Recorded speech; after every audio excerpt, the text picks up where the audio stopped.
It's time now for another Money Management Monday. Today we're talking about credit cards and debit cards. I'm joined now by Jessica Diamond from Dow Chemical Employees Credit Union. Thanks for being here, Jessica. Thank you for having me. Yeah, want to talk about the first question, pretty basic. What are the main differences between a credit card and a debit card? Great question. Debit cards are tied to your checking account. So those are funds that are used from your savings or from your pay, and that's taken out from that checking account. A credit card means that you're typically going to carry a balance, and that has an interest rate that's charged, and you need to make a minimum payment monthly for that. When may someone want to use a credit card instead of a debit card and vice versa?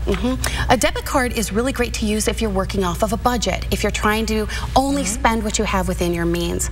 Credit card is used really great when you're traveling. So for example, if you're going and staying at a hotel, credit cards, the hotel will put a hold on some additional funds above what your rate is, and if you're using your debit card, those may be funds that you need. Also, credit cards tend to add some additional protection when you are renting a vehicle or something like that. You'd want to check with that credit issuer. In terms of protection from fraud, which one provides better protection for you, a debit card or a credit card? Both have protection to them, and they do have federal regulations around that. Okay. I would say that what you may want to use is that credit card if you are having some travel or there's that potential for it.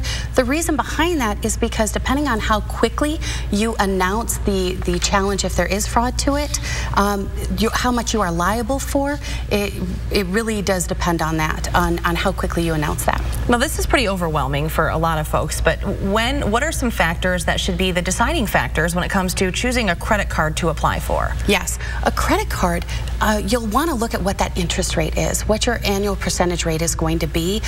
Some can be much higher than others, so that's something to keep in mind. Also, if there's an annual fee that's charged, so what you're responsible for. Some cards are really great at the beginning because they have a 0% interest rate.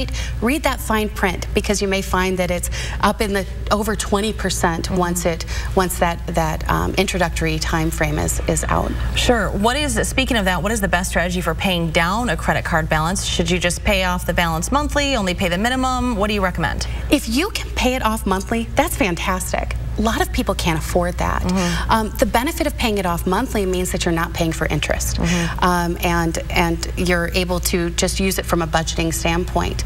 Otherwise, at least make that minimum payment. When you don't make those minimum payments, you end up having penalties and fees to that. If you can pay more than that, that's great. The rule of thumb is if you can keep it to 30% of that credit card balance that's being used. So for example, if you have a $1,000 credit card, keeping that to $300, that is the best strategy for increasing your credit score, but also not damaging it. Awesome. Great advice. Thanks a lot, Jessica.